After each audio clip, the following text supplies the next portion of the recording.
Tonight, the big wildfire burning near Mariposa still burning strong right now. At least 50 homes gone, destroyed. What else fire investigators are saying right now.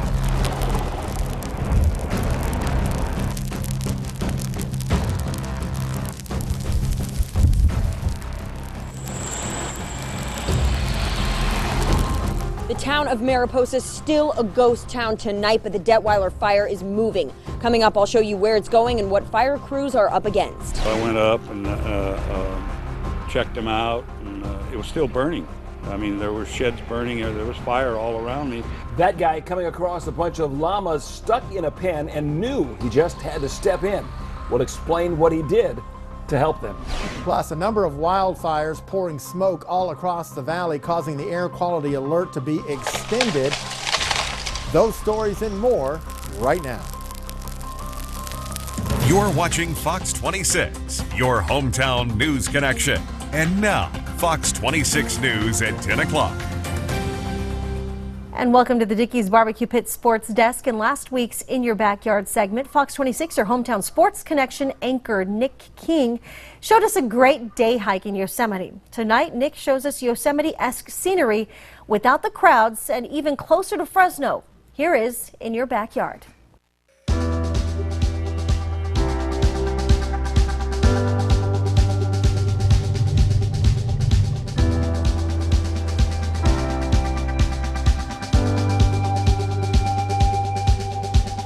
I'd rather go up here than Yosemite, mainly because you got the views, you got the environment, and no traffic. The viewpoints are fantastic. Mile High view is just fantastic. You see all the way across the range, all the way over to Mammoth Mountain, actually. For years now, when driving Highway 41 toward Yosemite, I would see this sign for the Sierra Vista Scenic Byway and wonder, what is that? And why do I never hear anyone talking about it? Well, I finally checked it out, and now I'm really wondering, why do I never hear anyone talking about it?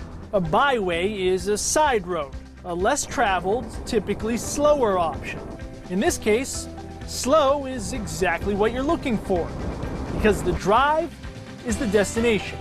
The Sierra Vista Scenic Byway goes for about 100 miles, starting near the small town of North Fork and looping around to an endpoint on Highway 41, just north of Bass Lake. Even though it's only 100 miles in the car, you should plan for a good 5 to 6 hours to take it all in. The scenery is a lot of forest, a lot of different plants, great views of lakes and rivers and mountains. You can walk to many lakes, and you can picnic up there, you can camp up there. Expect to stop often too. First, in the foothills to get a better look at Redinger Lake. Then, as you climb higher at Mile High Curve, where the panoramic view includes Mammoth Pool Reservoir and the Minaret Range. Incredibly, you'll likely have this gorgeous spot all to yourself. When I first came up here, I drove out there, and I was thinking, while I was driving out there, I was thinking, you know, this is like a hike up in the Sierra, and I'm in a car. It's amazing. I mean, when you're hiking, you hike and you come out a little bit and you come out high and oh wow, look at this view, It's that kind of experience, really.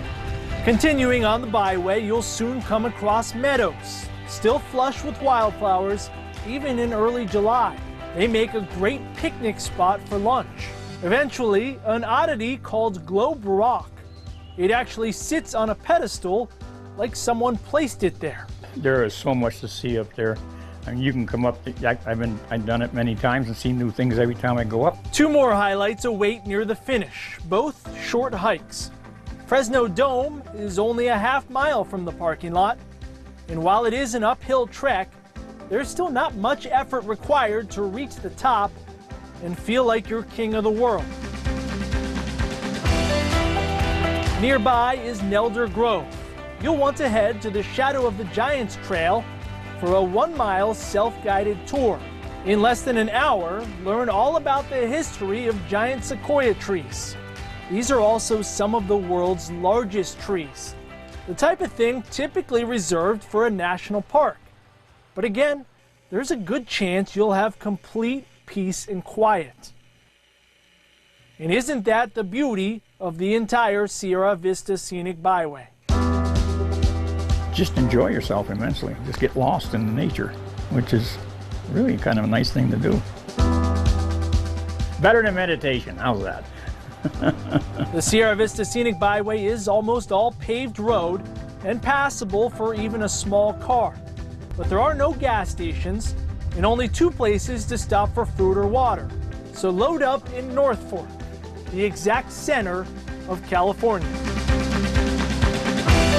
In your backyard, driving the Sierra Vista Scenic Byway, Nick King, Fox 26 News. Makes you want to head outdoors. Now, if you have an idea for a future In Your Backyard segment, Nick would love to hear from you. Email him at nking@kmph.com. Again, nking@kmph.com. The search and rescue team is on standby alert for the next 6 weeks. It's what their leader calls the drowning window because the water is so inviting yet dangerous.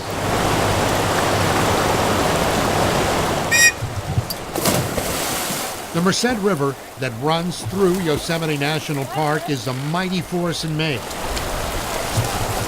The search and rescue team spent Thursday doing countless rescue drills. Rangers made the river off limits this holiday weekend, but the leader of the team says accidents happen. People don't get that you slip over here and you've stepped out in front of a 100,000-pound freight train and it's going to take you away. To give you a better perspective of the force of the river, we attached a portable camera to a team member assigned to jump in the river. The view of the shoreline shows you how fast the current can send him downstream. You okay? Oh, yeah. All right. Nice job. Ian Rippertoe is a park ranger who puts on the wetsuit when there's a rescue call. Keep working, keep working, keep working. He's a 6-year veteran of the SAR team. All the saves are good memories. Anytime you're able to get someone out of a rough spot, especially in the water, it's a good day, and you do remember it. Team leader Moose Mutlow says the water is unforgiving.